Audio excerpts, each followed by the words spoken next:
Welcome to this week's Midweek Coaches Show, where we look back on Ranger athletics over the last week, and then a little bit later in the show, let our fans know what lies ahead. And we'll start with football. We had our home opener last Friday night against a very talented Harker Heights football team. We talked about that on this show last week, how impressive they were, and that proved to be right as they come away with a 27-13 win over the Rangers.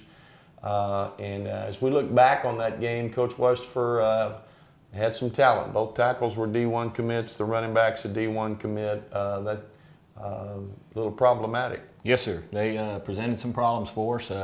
Running back, very talented. I was pleased with the way our kids played for most of the game. We had a little stretch there where we gave up some explosive plays. We really came back to make the difference in the game. On the bright side, I thought kids did a great job. We created 3 takeaways. And we responded well in the second half and improved our level of play. I think so, and we've talked about that on this show before. Our goal here is to play the best we can find in pre-district. With aspirations to do well, I'm not sure we do us any favors to get a false sense of security by playing some cream puffs, if you will. And certainly Reagan week 1 and Harker Heights week 2, and we'll get to East Central here in a little bit later in the show. It does show you some things, and those are the caliber backs and linemen that you're going to play if you want to get where you want to go. And so, but explosive plays, you're right. The long throw and the long pass, that's 14 points, ultimately the difference in the game. And you talk about giving up explosives. We didn't generate enough explosives. We had a couple, but Coach Hill, their defense, equally as talented as we're talking about their offense. Yes, sir. They were really great up front, great ball hawking secondary, and we talked about defense having some explosive plays. We lacked explosives, which is a run of 12 or more yards or a pass of 18 or more. We just didn't quite generate enough. Moved the football pretty well at times. Thought our tight ends played a really great game blocking, and Mason Birch had a couple catches. Corey Coleman did a great job on the edge blocking as well. But we just had a hard time finishing drives, which going forward, that's something we need to work on and make sure we're getting better at that. No doubt. I think, fourth quarter we got a chance to win the game. We come back, we're down at the half, and we come back, and really in the fourth quarter, crucial, we get a 1st and goal inside the 5 and are unable to finish the drive, and then the defense runs out there and holds them, and then we get a punt return for a touchdown, but we get a kicking game penalty that negates it. It's a 14-point swing and a 14-point game, but was proud of our players. They gave ourselves a chance to win, and when buzzards were circling pretty good at halftime. And so moving on, we got to get some guys well. We got to get some, we got to improve, like games like that show you where you need to improve. And as we look forward to our final non-district game before we start playing games that count. And before we get to that East Central game that's coming up this Friday, let's kick it over to Coach Melissa Miller, our head volleyball coach, also our assistant athletic coordinator, and have her recap what has happened in the past week in Ranger athletics and what's ahead next week. Coach Miller? Thanks, Coach. Hi there, Ranger fans. Welcome back. I'm excited to recap the past week for you. We've got 4 sports other than football going strong, having super successful weeks. We're going to start off with our cross-country team. They had this past weekend off. They've been working really hard in practice.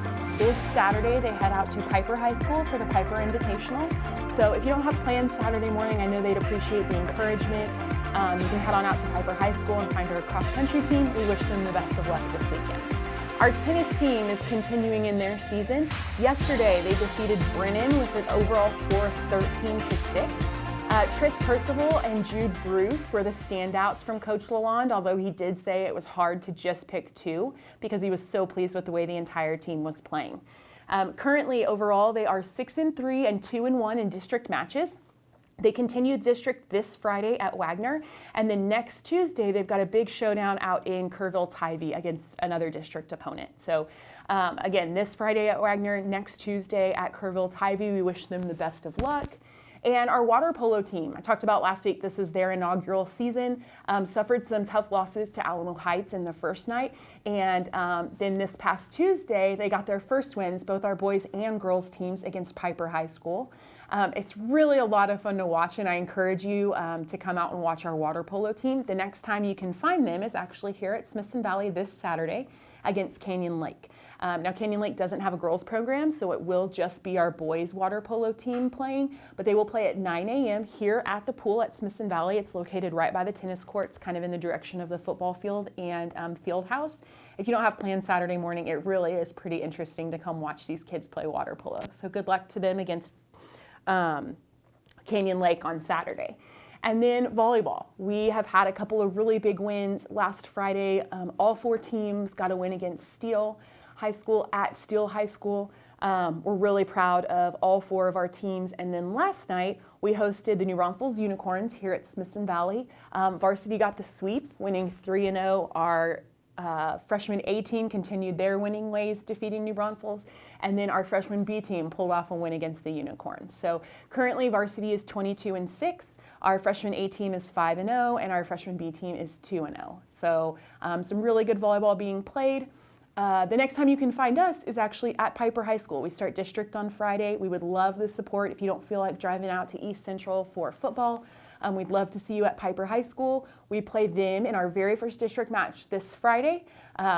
Freshmen and JV both play at 5:15, and then you can catch the varsity game at 6:30. So we hope you all have a wonderful weekend. Huge good luck to football in their game against East Central, and we'll see you next week. Back to you, Coach.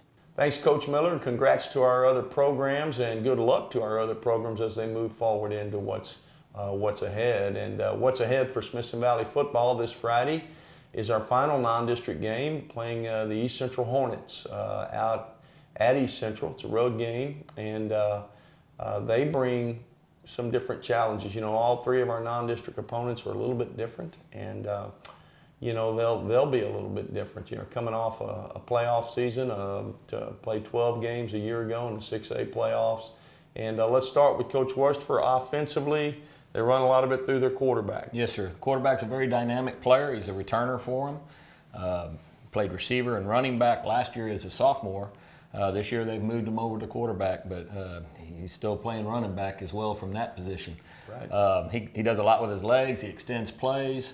You know, very dynamic player that everything kind of runs through him. They do have a returning tailback from last year that is also very dynamic and very good. So everything for them so far this year's kind of been through the run game. They have a couple of good receivers as well, though, and have made some explosive plays in the throwing game, and we'll be looking to improve in that area. No doubt, and looking to limit explosives, keep Yes. him in the pocket, make them go on the 10, 12 play drive, and not get the 1 play drive, which they're more than capable of doing, as you mentioned. And Coach Hill, defensively, they've got a number of kids back up front. Their defensive front's very tough. Yeah, a lot of guys back on the deep front, very multiple on their defense. They play 4 down, 3 down, kind of mix it up throughout the game, and they do a great job of that. Graduated some really good secondary players. They have 1 cornerback who's a really good player. Some new guys over there, some fresh faces, but not a whole lot has changed. You know, still some really great run-fitting safeties, good linebacker play. But like you mentioned, their defensive line is probably the strength of their defense. I think that's true, and you know, they've got a good punter, good kicker, got some dangerous return guys. They're a solid team. I mean, they're a team that's played 12 games, playoff team in 6A football. So we know what we're getting into. Another tall order, another big challenge for the Rangers, but we're ready for it. And it'll be 7 o'clock out at Hornet Stadium on the campus of East Central High School. We hope you'll make the trip and support the Rangers. And if you can't, as always, game will be broadcast live on the Rangers Network. You can text the number on the screen there if you aren't already a subscriber. Whether you're watching online or in person, hope you'll continue to support the Rangers. Good luck. We'll see you next time.